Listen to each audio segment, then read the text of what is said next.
Phone tapping కేసులో ఎంతటి వారైనా విచారణకు రావాల్సిందేనని అన్నారు ఎమ్మెల్యే కోమటిరెడ్డి రాజగోపాల్ రెడ్డి. గత ప్రభుత్వ అధికారి దుర్వినియోగానికి పాల్పడి ఫోన్ ట్యాపింగ్ తో ఇష్టారాధ్యంగా వ్యవహరించిందని మండిపడ్డారు. బిగ్ టీవీతో మాట్లాడిన ఆయన చట్టం తన పని తాను చేసుకుపోతుందని స్పష్టం చేశారు. 10 ఏళ్ల పాలనలో లక్షల కోట్ల అప్పులు చేసి ప్రజల సొమ్మును దుర్వినియోగం చేసిన వారు శిక్ష అనుభవించక తప్పదన్నారు. పూర్తి వివరాలు మా ప్రతినిధి రమేష్ అందిస్తారు.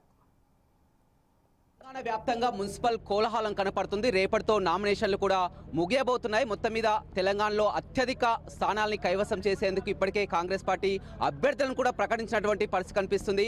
మునుగోడు నియోజకవర్గంలో 2 మున్సిపాలిటీలను కూడా అత్యధికంగా కైవసం చేసేందుకు ఇప్పటికే పావులు కలుపుతున్నటువంటి పరిస్థితి కనిపిస్తుంది.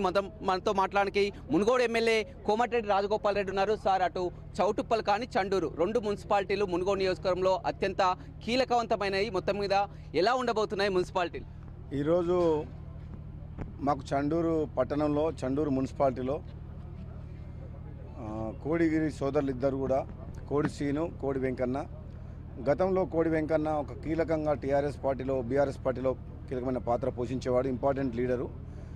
అదేవిధంగా మన మాజీ సర్పంచ్ కోడిగిరి వాళ్ళ సోదరు కూడా ఇక్కడ ప్రముఖంగా ఉన్న వ్యక్తి.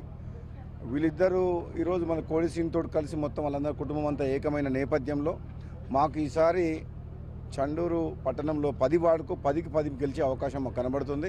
ఎందుకంటే వీళ్ళ కుటుంబము ఇక్కడ ప్రాముఖ్యంగా అందరితో కలిసిమెలిసి వాళ్ళు ఇటు విద్యారంగంలో కానీ బయట కానీ సామాజిక కానీ వీళ్ళ కుటుంబం కోడిగిరి సోదరులు వీళ్ళందరూ కూడా మంచి ఉన్నది. దాంతోపాటు మా చంద్రశేఖర్, మా టౌన్ కాంగ్రెస్ అధ్యక్షుడు, మాజీ టౌన్ కాంగ్రెస్ అధ్యక్షుడు దోతి వెంకన్న, వీళ్ళందరి మధ్యలో కూడా మాకు కొంచెం డిస్టర్బెన్స్, వాళ్ళకు భేదాభిప్రాయాలు ఉండే. ఈరోజు అందరం కలిసిమెలిసి ఇక్కడే కోడి వెంకన్న ఇంట్లో కూర్చొని మాట్లాడుకోవడం జరిగింది.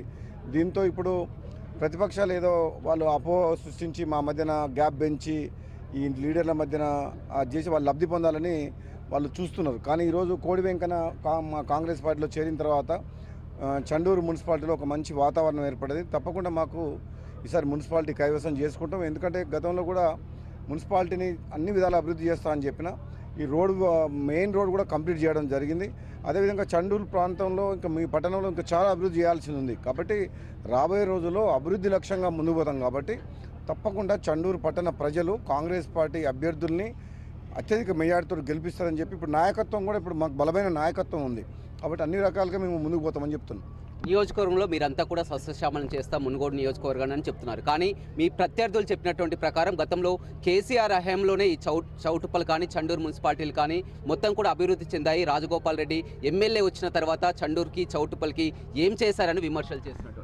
రాజగోపాల్ రెడ్డి గతంలో ఎమ్మెల్యే పదవికి రాజీనామా చేసినప్పుడే ప్రభుత్వం దిగొచ్చి చండూరు రెవెన్యూ డివిజన్ చేసింది, గట్టుపల మండలం చేసింది, చండూరు పట్టణానికి రోడ్ శాంక్షన్ చేసింది, 100 పడకల ఆసుపత్రి. ఏదైనా నా రాజీనామా పుణ్యమే, అది ఎవరైనా ఒప్పుకోవాల్సిందే.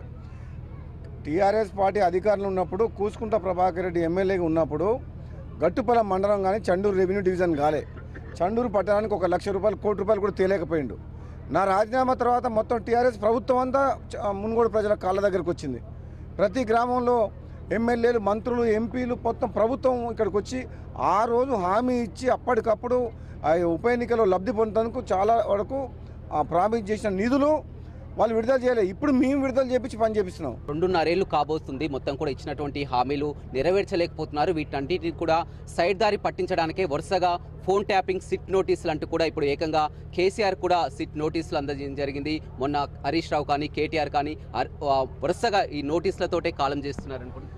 నోటీస్ ఏం లేదు, చట్టం తన పని తాను చేసుకుంటూ పోతుంది. రమేష్, వాళ్ళు 10 ఏళ్ల పాటు అధికార దుర్వినియోగం చేసి లక్షల కోట్ల రూపాయల అప్పులు చేసి సీమాంధ్ర పెట్టుబడిదారులకు, సీమాంధ్ర కాంట్రాక్టర్లకు దోషపెట్టిండ్రు.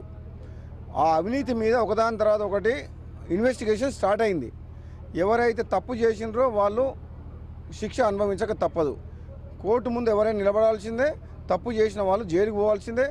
అవినీతి సొమ్ముని, ప్రజల సొమ్ముని ఈ ప్రభుత్వం బయటికి తీసుకురావాలి, అది ప్రజల సొమ్ము.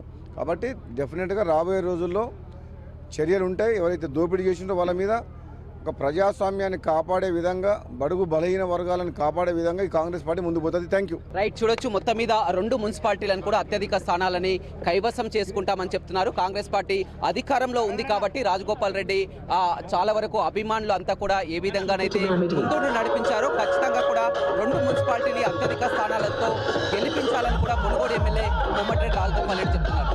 రవితో రమేష్.